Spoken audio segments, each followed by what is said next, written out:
Bonjour à toutes et à tous. Je suis ravie de vous accueillir sur la chaîne. Histoire vraie de crime. Aujourd'hui, nous allons plonger dans un cas particulièrement troublant qui s'est déroulé durant l'été 2023 dans un quartier paisible de Flagstaff, en Arizona.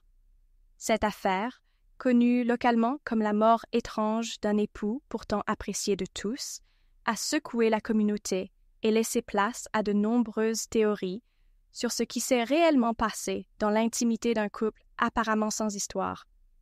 Je vous invite à soutenir mon travail en mettant un j'aime à cette vidéo et en vous abonnant à la chaîne. Dès que l'attention publique s'est tournée vers ce couple, tout le monde a été sous le choc de la mort d'un homme que l'on décrivait comme un citoyen exemplaire et profondément gentil. Il se nommait Jonathan Pierce, un quadragénaire à l'allure sympathique, avec une carrure de sportif discret. Sa femme, Natalie Pierce, était considérée comme une artiste bohème, plutôt discrète et timide en société, mais réputée pour son sens aigu de la créativité. Tous deux résidaient, depuis quelques années, dans cette zone résidentielle de Flagstaff, blottie au milieu de pins imposants et bénéficiant d'un climat plus doux que dans le reste de l'Arizona. Autant dire que l'endroit était célèbre pour sa quiétude. L'on y pratiquait volontiers la randonnée ou l'observation des étoiles, et la criminalité, plus que modeste, n'avait jamais suscité de gros titres. Mais l'affaire Pierce allait venir bouleverser à jamais la réputation de ce charmant coin de campagne. Avant de retracer l'enchaînement fatidique des événements, il faut d'abord comprendre la personnalité de Jonathan, l'homme tragiquement retrouvé mort dans la chambre qu'il partageait avec son épouse. Son entourage, constitué de collègues, de voisins et d'amis proches, s'accordait à le décrire comme un individu bienveillant, toujours prêt à rendre service. Jonathan, âgé de 42 ans, avait grandi dans une petite ville non loin de Flagstaff. D'après une personne proche de la famille, il avait toujours été un élève appliqué, montrant un intérêt particulier pour la technologie et l'informatique.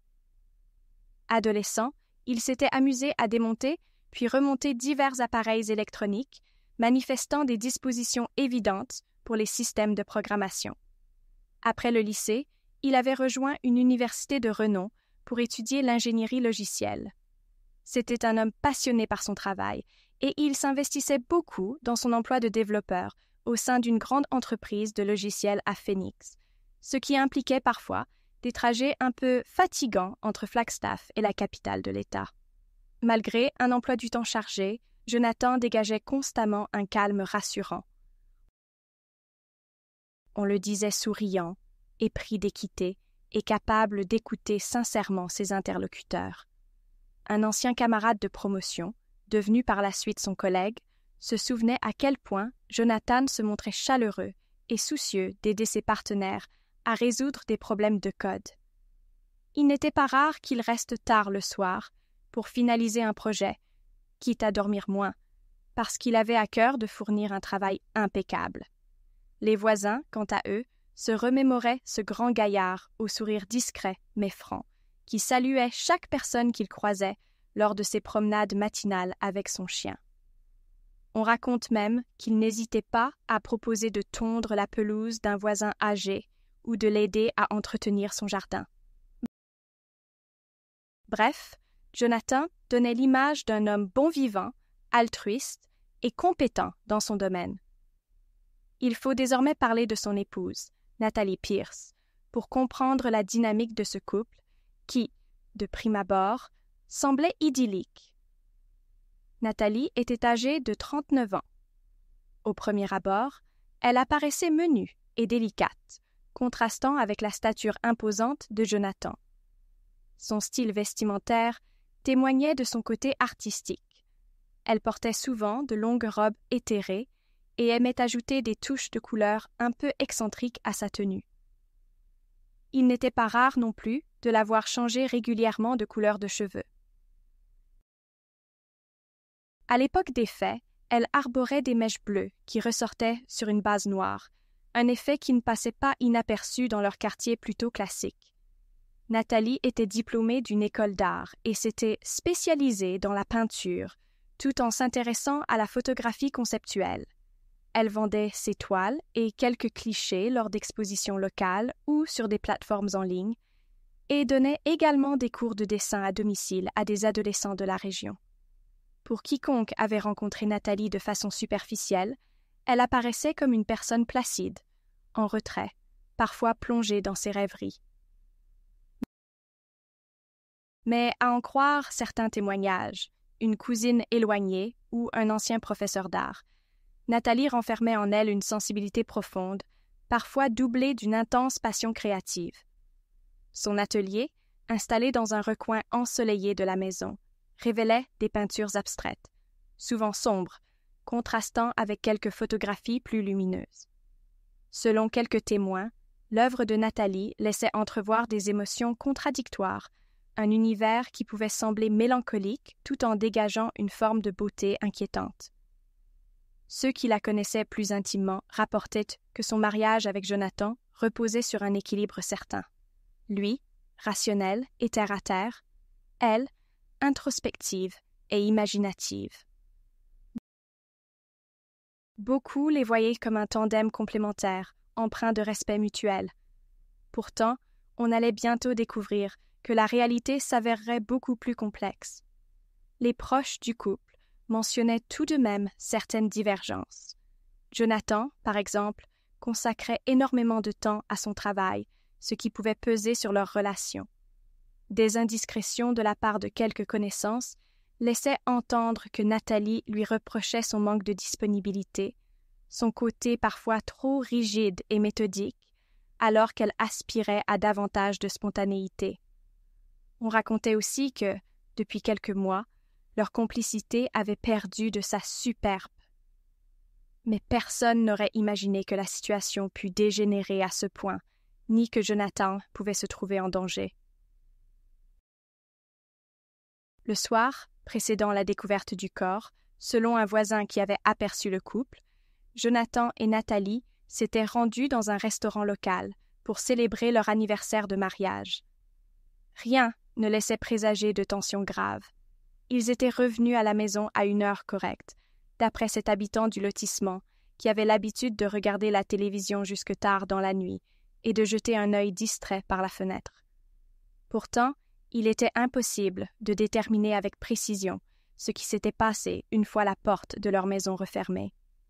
Le corps de Jonathan fut retrouvé au petit matin, dans la chambre conjugale, par un membre de la famille en visite. Cette personne venait de la côte Est et passait quelques jours à Flagstaff pour régler des affaires familiales. Ayant prévu de saluer Jonathan tôt, dans la matinée, cette parente s'était présentée à la maison comme convenu et avait trouvé la porte entr'ouverte. Troublée, elle avait appelé, espérant voir apparaître l'un des deux époux, mais ne reçut aucune réponse. Rapidement, l'angoisse l'avait poussée à explorer les pièces. C'est ainsi qu'elle fit la macabre découverte. Jonathan gisait sur le lit, le visage crispé dans une expression de terreur, et un foulard enroulé autour du cou. La panique s'empara de cette proche, qui s'empressa d'avertir la police. Les premières unités dépêchées sur place constatèrent des marques de strangulation évidentes sur la victime.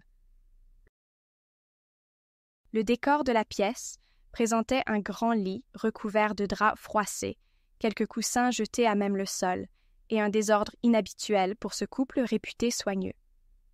Plusieurs objets jonchaient le tapis, un appareil photo, un trépied et des accessoires qui, à première vue, semblaient être liés à des pratiques érotiques.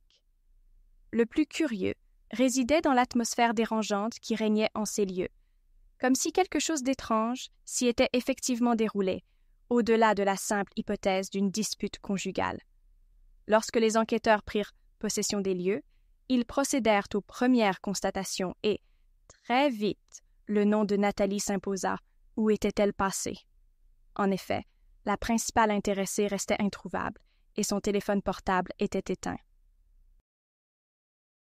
Au cours des heures qui suivirent, les autorités entamèrent une recherche active, contactant les hôpitaux, les proches, vérifiant les caméras de circulation dans la région. Plusieurs témoins affirmèrent alors avoir vu la voiture de Nathalie quitter le quartier vers 4 heures du matin, mais aucune autre information ne permit de déterminer où elle était partie. Le dossier tomba sur le bureau de 2 enquêteurs chevronnés, reconnus pour leur approche méthodique et leur sens aigu de l'observation. Le premier, un officier plus âgé, s'était forgé une solide réputation de limier infatigable. Le second, plus jeune, était connu pour ses techniques modernes, exploitées grâce à l'informatique et aux nouvelles méthodes de collecte de preuves numériques. Ces 2 détectives, l'un d'allure imposante, l'autre plus mince et nerveux, allaient pas former un tandem complémentaire, veillant à examiner la scène de crime dans ses moindres recoins et à interroger scrupuleusement chaque témoin. Dans la chambre, la police scientifique releva plusieurs indices. Des traces d'ADN partiellement mélangées à celles de la victime, une empreinte de pas qui ne semblait pas correspondre ni à celle de la victime, ni à celle de Nathalie, la présence d'un matériel audiovisuel un peu trop élaboré pour un simple usage intime. On découvrit un placard où se trouvaient des accessoires variés. Menottes, cordes, rubans adhésifs, masques. Selon certains experts, il s'agissait d'une panoplie destinée à des jeux érotiques, à la limite de la légale ou, tout du moins, pouvant impliquer des risques de blessures. Le légiste confirma que Jonathan avait été étranglé, sans doute par quelque chose de semblable à un lien étroit et résistant. S'agissait-il d'un acte volontaire, d'un accident survenu lors d'un scénario érotique, ou d'un meurtre pur et simple? Les premiers soupçons se portèrent naturellement sur Nathalie. Après tout, il s'agissait de l'épouse, la seule autre personne censée se trouver dans la maison au moment probable du drame. De plus, son absence soudaine attisait toutes les interrogations. Cependant, des interrogations supplémentaires émergèrent. Pourquoi y avait-il si peu d'empreintes dans la pièce où Jonathan avait été découvert? Les analyses relevèrent des indices de nettoyage sélectif, comme si on avait essuyé certaines surfaces plus que d'autres. Certains éléments de l'installation vidéo semblaient avoir été déplacés à la hâte, voire démontés. Enfin, plusieurs fichiers électroniques, enregistrés sur un ordinateur portable, demeuraient corrompus ou manquants. Peu de temps après la découverte du corps, Nathalie fut localisée à plusieurs kilomètres de Flagstaff, dans un motel à l'abandon. Lorsqu'une patrouille de police l'interpella, elle parut en état de choc, incapable de fournir le moindre récit cohérent. Épuisée et visiblement perturbée, elle se contentait de murmurer des phrases décousues, tout en répétant qu'elle n'avait jamais voulu la mort de Jonathan. L'interrogatoire mené au commissariat local, quelques heures plus tard, ne fut guère plus concluant. Elle parlait de jeux de rôle, de mise en scène audacieuse qu'ils auraient tenté pour pimenter leur vie de couple. Elle affirmait qu'à un moment donné, tout avait dégénéré. Selon elle, Jonathan aurait exprimé des craintes, lui demandant d'arrêter, mais elle prétendait qu'une autre personne, non identifiée, était présente ou qu'elle se souvenait qu'un tiers interviendrait. Son discours chaotique ne fit que semer la confusion. Pour la police, tout la désignait malgré tout comme suspecte numéro 1. Toutefois, l'enquête ne tarda pas à révéler des éléments encore plus troublants. Plusieurs témoins, collègues ou amis du couple vinrent rapporter que, depuis quelques mois, Nathalie semblait obsédée par des scénarios sexuels extrêmes. Elle aurait effectué des recherches sur Internet, participant à des forums spécialisés. Une connaissance prétendit même qu'elle entretenait des échanges virtuels, voire des rencontres cachées, avec une personne se faisant passer pour un maître expérimenté. Mais impossible de connaître son identité réelle. Les enquêteurs soupçonnaient qu'il pouvait s'agir d'un individu qui aurait pu se rendre chez les Pierce la nuit du crime. Mais aucune certitude ne permettait de l'affirmer avec précision. Par ailleurs, l'ordinateur de Jonathan livra un indice. un ensemble de messages échangés depuis plusieurs mois, où Jonathan essayait de convaincre son épouse de consulter un thérapeute, jugeant que leur relation s'envenimait et qu'elle prenait une tournure malsaine. Il évoquait la dépression de Nathalie, ses sautes d'humeur et un certain malaise à propos des jeux qu'elle proposait. Il indiquait qu'il aimait lui faire plaisir, mais commençait à redouter la direction que prenaient leurs expérimentations, surtout lorsqu'il découvrit qu'un tiers pouvait être impliqué. L'homme se disait dépassé et cherchait un moyen de sortir du cycle du mensonge qui, selon lui, s'était installé dans leur couple. Ces messages démontraient un Jonathan d'habitude si calme, désormais angoissé, questionnant la sincérité de Nathalie. Pendant ce temps, Nathalie, maintenue en détention provisoire, fut soumise à des expertises psychologiques. Certains examinateurs la qualifièrent de personnalité complexe, avec des traits de dépendance affective extrême, un besoin de contrôle mélangé à une peur d'être abandonnée. Son état mental rendait les auditions difficilement exploitables. Les détectives, cependant, demeuraient convaincus qu'elle dissimulait des informations cruciales. En effet, elle laissait planer l'idée d'une autre présence, d'une sorte de complice tapi dans l'ombre, mais sans jamais préciser de qui il s'agissait. Avait-elle peur de le nommer, ou s'agissait-il d'une simple élucubration pour échapper à la responsabilité du meurtre? Les jours suivants, l'affaire prit un tournant encore plus dramatique lorsque l'équipe de police scientifique mit la main sur des fichiers récupérés partiellement dans le disque dur de la caméra du couple. Les extraits, bien que fragmentaires, montraient Jonathan et Nathalie dans des postures intimes, semblant jouer un scénario mêlant domination et soumission. Mais on y distinguait, au moins dans un plan flou, la silhouette furtive d'une troisième personne, debout, comme si elle surveillait la scène. Les techniciens ne purent identifier clairement aucun trait de ce protagoniste inconnu, car la vidéo était partiellement corrompue et le visage restait dans l'angle mort. Il était cependant évident qu'un tiers s'était trouvé dans la pièce, au moins sur un laps de temps très court. Cela confirmait, d'une certaine manière, la version initiale de Nathalie, qui clamait qu'elle n'était pas seule avec Jonathan ce soir-là. Si l'existence de ce tiers se confirmait, où se trouvait-il désormais? Comment était-il entré et sorti de la maison sans laisser de traces flagrantes? L'enquête piétina, car personne dans le quartier n'avait noté la présence d'un inconnu. Les relevés d'ADN à la scène de crime n'aboutirent pas à une identification formelle, mais l'expert en criminalistique indiqua avoir trouvé un profil partiel ne correspondant ni à Jonathan ni à Nathalie. Malheureusement, cet échantillon n'était pas complet et ne permettait pas d'effectuer une comparaison dans une base de données nationale. Les enquêteurs se retrouvèrent avec une intrigue de plus en plus complexe, qui laissait envisager la possibilité que Nathalie ne soit pas la seule coupable. Toutefois, aux yeux du système judiciaire, elle restait la suspecte la plus évidente. C'était elle qu'on avait retrouvée en fuite, et c'était elle qui, selon les premiers témoignages, s'adonnait à des pratiques potentiellement dangereuses. Les voisins, de leur côté, n'en revenaient pas. Comment le couple modeste, qu'on croyait sans histoire, avait-il pu tomber dans un tel drame? Les journaux locaux commencèrent à rapporter certains détails, accentuant la dimension sensationnaliste de l'affaire. On parlait de sombre fantaisie, de fétichisme macabre, et on qualifiait déjà Nathalie de veuve noire aux tendances perverses.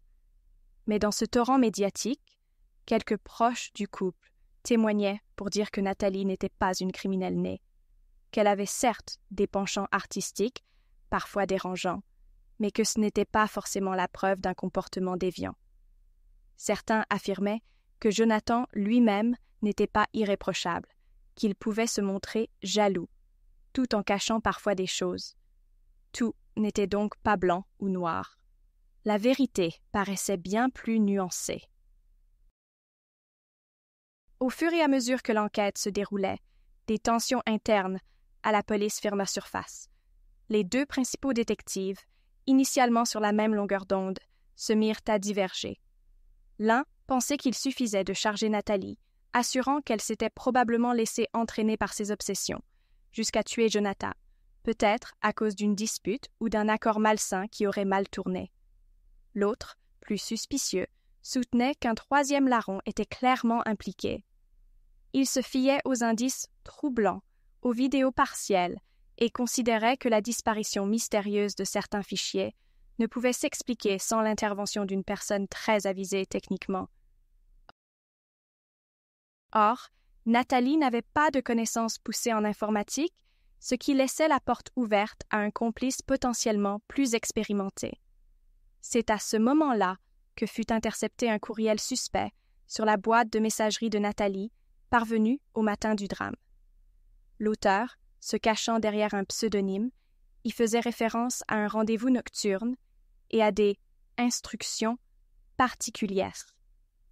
Le ton semblait à la fois menaçant et dominateur, comme si la personne exerçait une forte emprise psychologique sur Nathalie. Mais l'identification de la véritable identité de l'expéditeur se révéla impossible. L'adresse provenait d'un serveur étranger, protégé par des mécanismes de cryptage complexes. Les enquêteurs eurent beau faire appel à des experts en cybersécurité, ils ne parvinrent pas à remonter la piste. Ce courriel, toutefois, jetait une lumière nouvelle. Nathalie n'était peut-être pas seulement l'instigatrice, mais aussi une victime d'une forme de manipulation. Restait à déterminer jusqu'à quel point elle avait été forcée ou au contraire volontaire. La pression médiatique devenait énorme. Les chaînes d'information s'emparaient de l'affaire, la qualifiant de meurtre sadomasochiste à Flagstaff. Des associations de défense des victimes d'agressions conjugales se mobilisèrent, rappelant que le contexte de violence dans un couple n'était pas toujours unilatéral. Les questions d'emprise psychologique, de coercition, furent alors évoquées, ce qui compliqua encore la perception du public.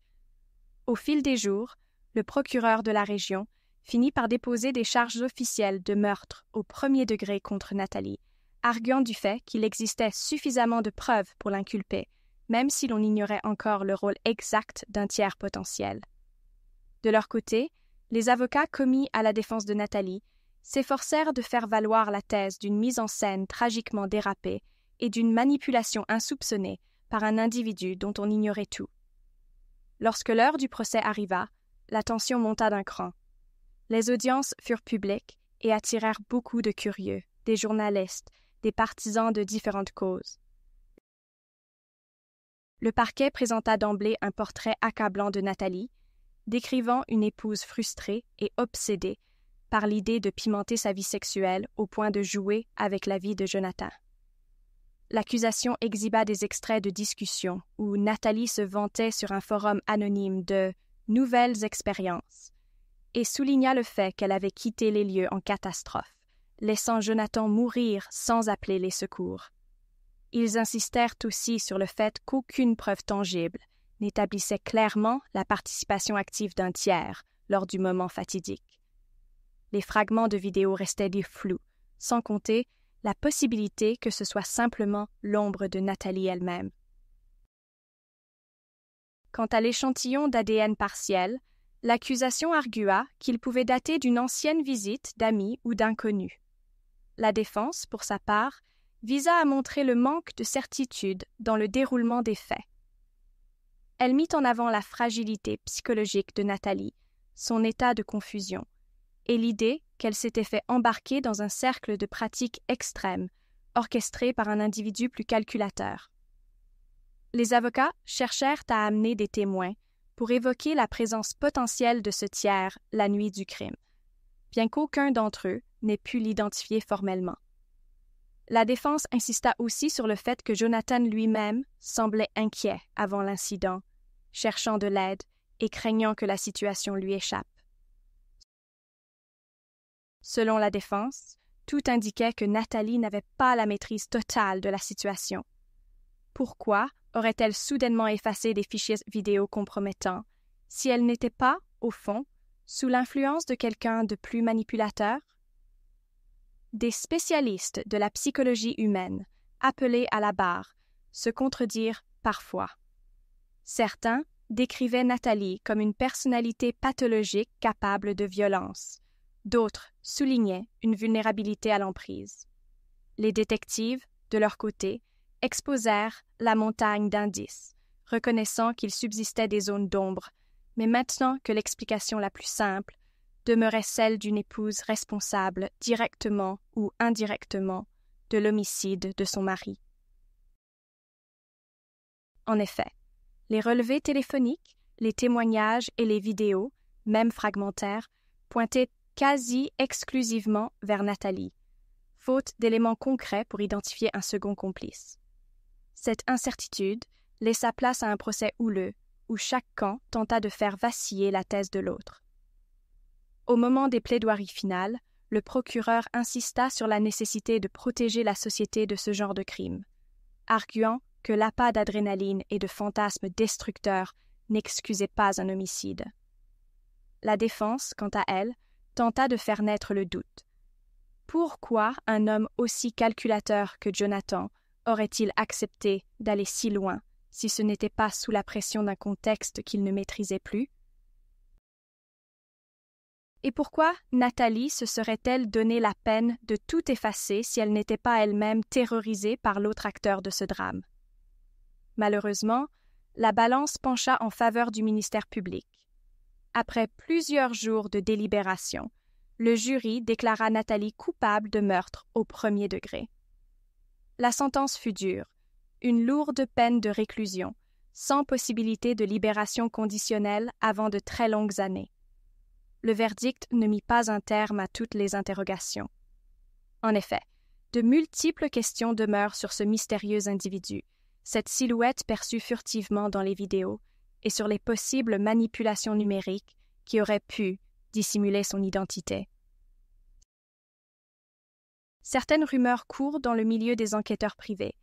Quelques-uns soutiennent qu'il existerait des preuves jamais dévoilées, récupérées sur des serveurs distants, prouvant l'implication d'un tiers.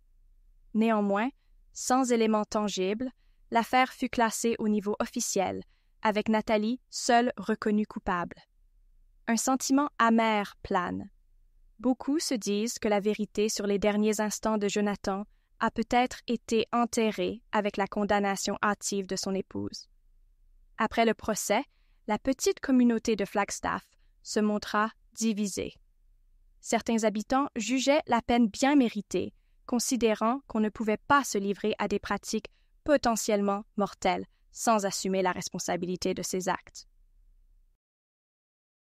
D'autres persistaient à croire à un complot plus vaste, alimentant les discussions en ligne et suggérant que quelqu'un se dissimulait dans l'ombre pour pousser Nathalie à commettre l'irréparable.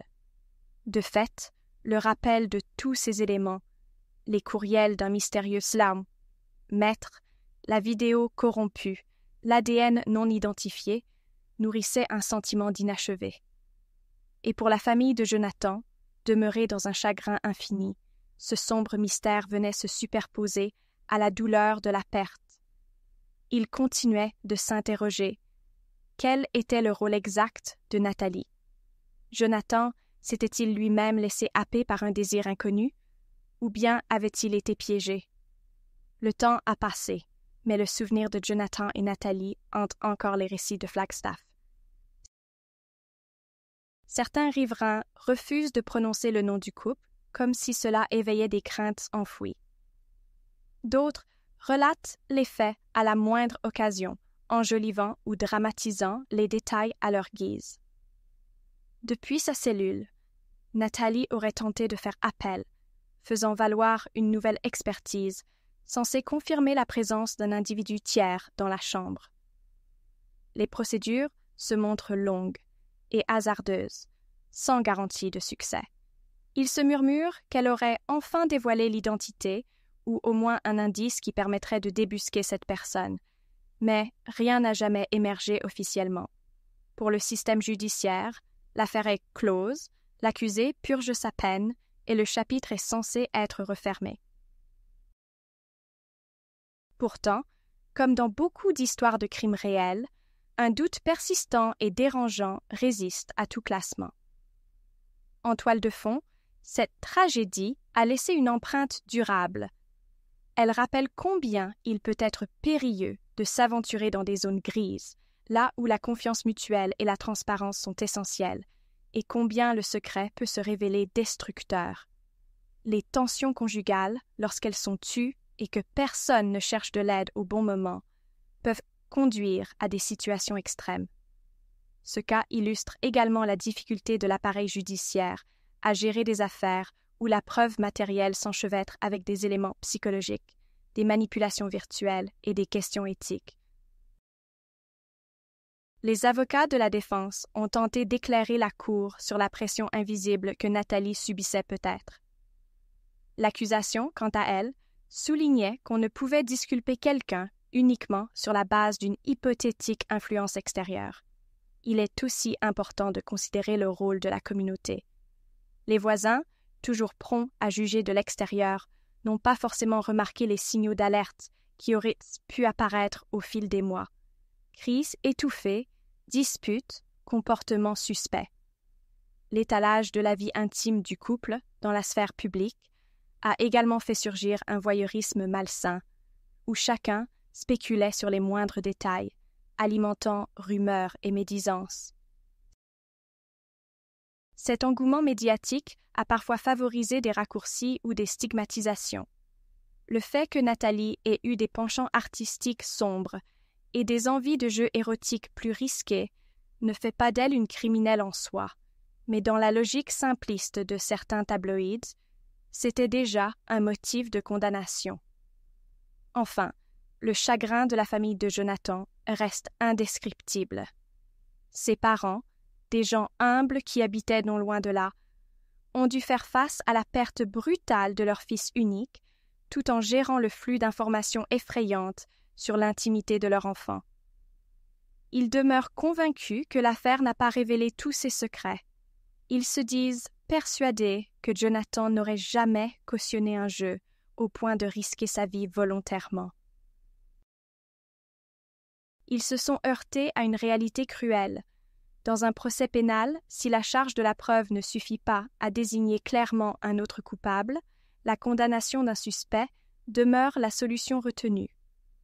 Le doute profite rarement à l'accusé lorsqu'un faisceau d'éléments l'incrimine, même si ce doute persiste dans l'opinion publique. Sur le plan juridique, l'histoire a néanmoins fait jurisprudence en Arizona concernant la délicate question de la responsabilité dans des actes sexuels à risque. Il a été débattu de savoir si l'on pouvait qualifier une mort accidentelle de meurtre lorsqu'il y a un contexte de consentement partiel ou de jeu érotique, et si ce consentement pouvait être jugé caduc en cas de pression psychologique. Certaines associations réclamèrent une révision de la loi, soutenant qu'il fallait établir une distinction claire entre accident mortel et homicide volontaire, surtout en l'absence de preuves concluantes de préméditation. Mais le jury, influencé par le caractère choquant du drame et la fuite de Nathalie, pencha du côté de la culpabilité. Cette affaire a donc fait l'objet de nombreuses analyses dans le milieu des juristes et des sociologues, car elle questionne la limite de la liberté sexuelle et la part de l'intention criminelle dans un décès survenu lors de pratiques extrêmes.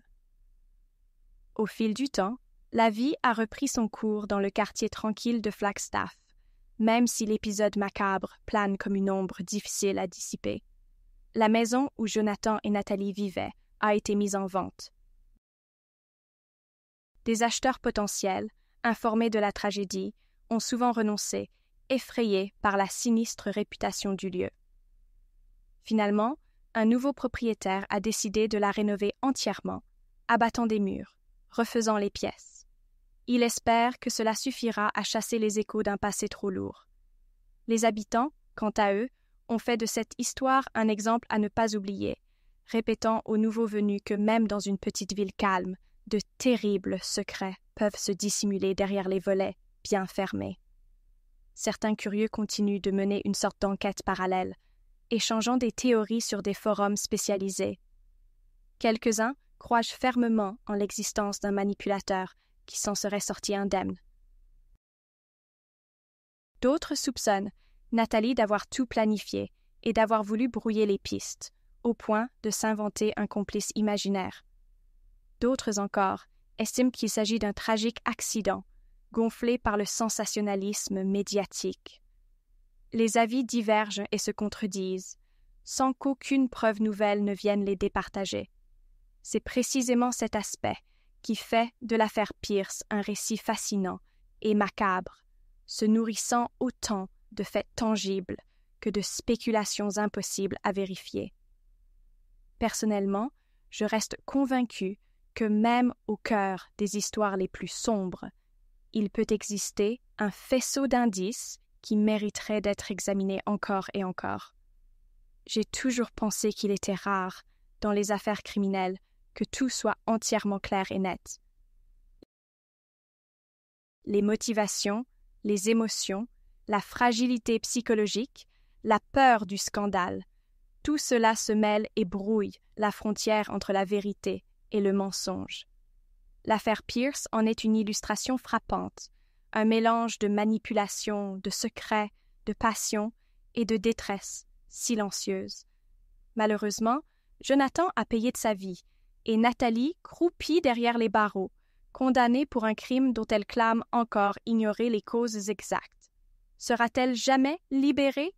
Cela dépendra de la persévérance de ses avocats à prouver qu'elle fut elle-même un maillon piégé d'une machination bien plus tordue. À l'heure actuelle, le dossier classé n'empêche pas certains enquêteurs indépendants de gratter la surface. On a entendu dire que certains cherchaient à récupérer des enregistrements supprimés sur des serveurs distants ou à décrypter un disque dur externe que Nathalie détenait. Rien ne prouve qu'il y ait quoi que ce soit à y trouver. Pourtant, l'acharnement de quelques passionnés de justice laisse penser qu'un dernier rebondissement n'est pas impossible. L'opinion publique, toutefois, s'est lassée. Une tragédie finit tôt ou tard par être remplacée par une autre dans l'actualité. La famille de Jonathan vit désormais dans une discrétion quasi totale, tentant de se reconstruire loin de tout ce vacarme. Les parents espéraient un jour entendre Nathalie reconnaître formellement sa culpabilité ou, au contraire, avouer les noms de ceux qui l'auraient poussée à l'irréversible. Mais ils sont condamnés à patienter sans espoir concret de réponse supplémentaire. Voilà comment, dans l'été 2023, un simple foyer de Flagstaff s'est transformé en scène de crime retentissante. Une histoire d'amour partie en fumée, emportant dans son sillage le souffle de la vie d'un homme apprécié et laissant derrière elle une femme jugée meurtrière, peut-être victime elle-même d'un engrenage dont elle n'arrivait plus à s'échapper. Tout le décor de cette région paisible, pourtant réputée pour sa nature paisible et sa fraîcheur estivale, fut teinté du souvenir d'une nuit étouffante où l'on croise ambiguïté, peur, violence et mort. Le procès, la condamnation, la médiatisation ont formé un tout, refermant la tragédie d'un coup sec, sans jamais véritablement clore tous les volets de ce mystère. Quant à moi, je ressors de cette affaire plus consciente encore de l'importance de communiquer, de se confier, quand on sent que quelque chose se détraque dans une relation, et de ne pas banaliser les indices de dérive, qu'ils soient psychologiques ou physiques. Je sais que malgré tous les efforts de la justice, il demeure parfois des cas où l'on ne saura jamais toute la vérité, où la pièce centrale du puzzle manque, demeurant introuvable dans l'opacité des mensonges. Je ne peux que vous encourager à en tirer votre propre réflexion. Nul ne connaît réellement le quotidien caché d'un couple, ni ce qui peut se jouer derrière des portes fermées. L'histoire Pierce, malgré son issue dramatique, restera peut-être à jamais incomplète. Je vous remercie d'avoir suivi ce récit jusqu'à la fin. J'espère que vous y avez trouvé de quoi nourrir votre intérêt pour les véritables affaires criminelles, même si celles-ci soulèvent beaucoup de zones d'ombre.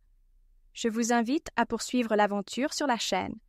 J'ai préparé d'autres vidéos fascinantes qui explorent des histoires troublantes, des enquêtes complexes et des mystères non résolus. Je vous promets que nous continuerons d'aborder ces sujets avec le plus grand soin, à la recherche de la vérité, aussi difficile soit-elle à atteindre. Je vous remercie encore une fois pour votre soutien et j'ai hâte de vous retrouver très bientôt pour de nouvelles investigations. Prenez soin de vous et surtout, restez curieuse et curieux face au drame de la vie, car c'est en questionnant que l'on finit par comprendre.